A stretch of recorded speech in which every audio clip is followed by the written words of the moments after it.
out of the 3 movies that we could have gotten in theaters, we didn't get Mary Queen of Scots, we didn't get Vox Lux, or Vox Slow, or however you pronounce it, and we didn't even get the terrible looking Ben is Back. Instead, we got a movie that was supposed to come out, I think, last month, or maybe even the month before, the Melissa McCarthy movie, Can You Ever Forgive Me?, which I'll be seeing on Tuesday. But until then, let's try to either catch up on movie reviews of recent movies, or maybe I should start telling you about the January movies that I'm finally making reviews of, and some of them I'm finally watching for the first time. So yeah, let's talk about a terrible January movie instead.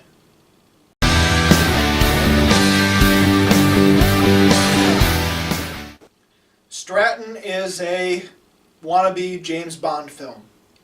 I guess that is good enough for the plot. But no, I wouldn't be doing it justice, I guess, or justice as a movie reviewer, so let's actually talk about the plot.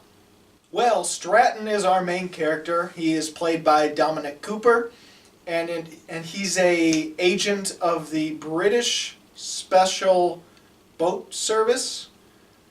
And from the text we got at the beginning of the film, it's some sort of like, almost like a Navy SEALs type thing, but for Britain, because, and I guess the Navy SEALs based their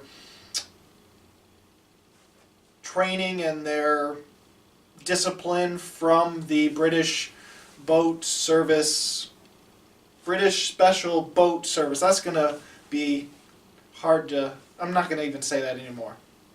So I guess you can think of him as sort of a special agent meets Navy SEALs sort of thing. And he goes on a mission with his partner. Things go wrong, intel is wrong, and there might be a leak, and his partner dies. Well, unfortunately, a really bad guy has stolen some terrible chemicals that they call, was it the Devil's Snow? Or maybe it was Satan's Snow. It's something like that. And now our heroes have to figure out who the bad guy is. Well, they figure it out pretty quickly, but what he plans to do, what he's trying to strike, and try to stop him from causing biological terror. That's simple plot in a nutshell, I guess. And oh boy, where to even start with this film? Well, I better talk about the good first, because that's what I do in my movie reviews. And there's some good I could say about it, at least. There are actually some names in this movie, or at least actors and actresses that I recognize. Like Dominic Cooper is our main character. I remember him. I've seen him in things. He's also Iron Man's dad, for reference, and he's in the 2 Mamma Mia movies, and I think I've seen him in other things, but those are the first 2 things that come to mind, honestly. Tom Felton shows up in this movie as one of the MI6 agents, and most people would know him as Malfoy from Harry Potter. Gemma Chan is in it, who was in Crazy Rich Asians. I believe she was one of the Crazy Rich Asians. And our main villain is played by an actor that I've seen many times, Thomas, yeah, that's going to be the last name, because I'm sure I'm going to butcher that if I tried pronouncing it. These are not A-list stars or anything, but it at least has some people I recognize, which normally a movie like this I wouldn't even bother, but I did recognize some names, I did recognize faces, and I thought, I'll give it a try, why not?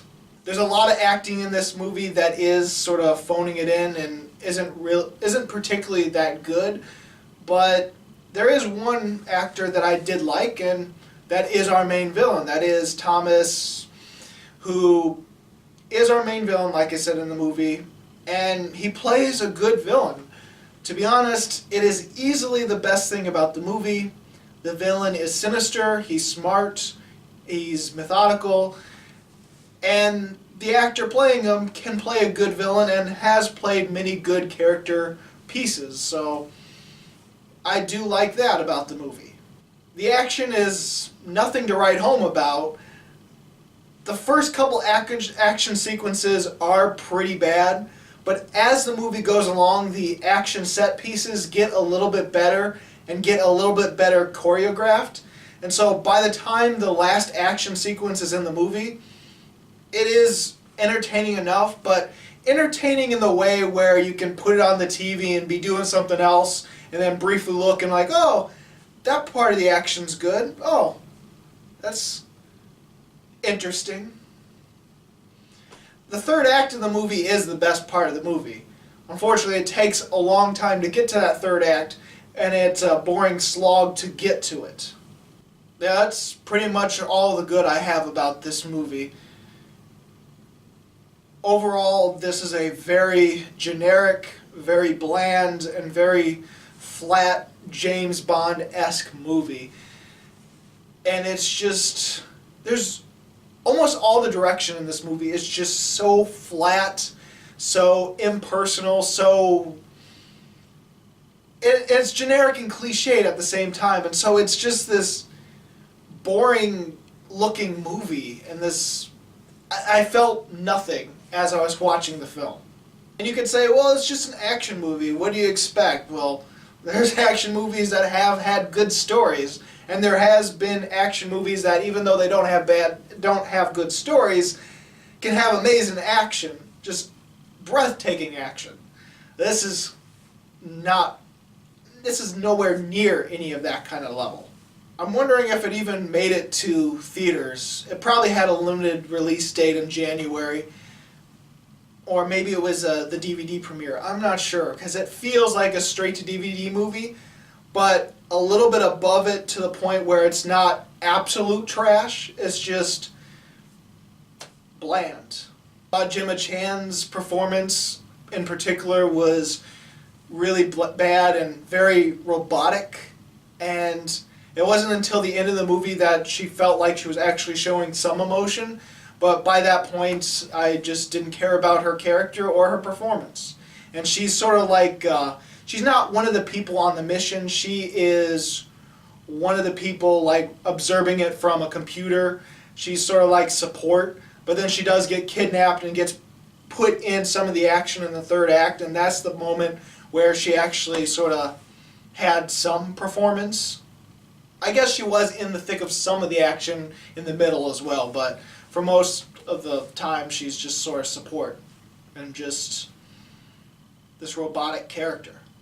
Another thing that really doesn't help the movie is there's really no character. There's no development for any of the characters, and when it tries to, it goes nowhere, and you don't get any. It just feels pointless when they actually try to make some character development, because it doesn't match up or doesn't add up in the long run. This is one of those movies where the plot is key and it wants you to be engaged because of the plot of the film. It wants you to be engaged with the secret agent stuff. It wants you to be engaged with the whole terrorist act and we need to stop the terrorists and stuff.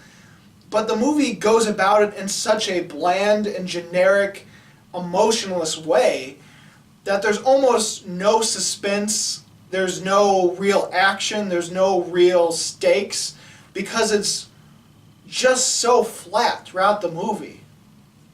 Like, for example, there's this one moment where our main characters, because he gets a new partner, which he's just as bland as our main character, and they find out that there are bomb makers, and the villain's going to need a bomb maker in order to actually spread the chemical out in an aerial or in a high elevation. And so they figure out, okay, this is the person that's making drones for a bad guy. We sneak into their apartment and then put in surveillance and microphones and tap things, and so they're like, okay, we're gonna bug the place. I suppose this is supposed to be a suspenseful scene for the film, because our bad guys are coming up and they're slowly making their way up to the apartment, and our main characters aren't done with the bugging yet. But it's all played out in such a casual way that you felt like there was no urgency for the good guys to get out of there in time. In fact, they sort of just walk over to the place where they have to get out, slowly climb out, and then the bad guys come in. There's like no rush to get out of there. It's just, oh, we know what we're doing. We're just going to casually walk around. No, it's just, there's no suspense. There's no action. There's no urgency.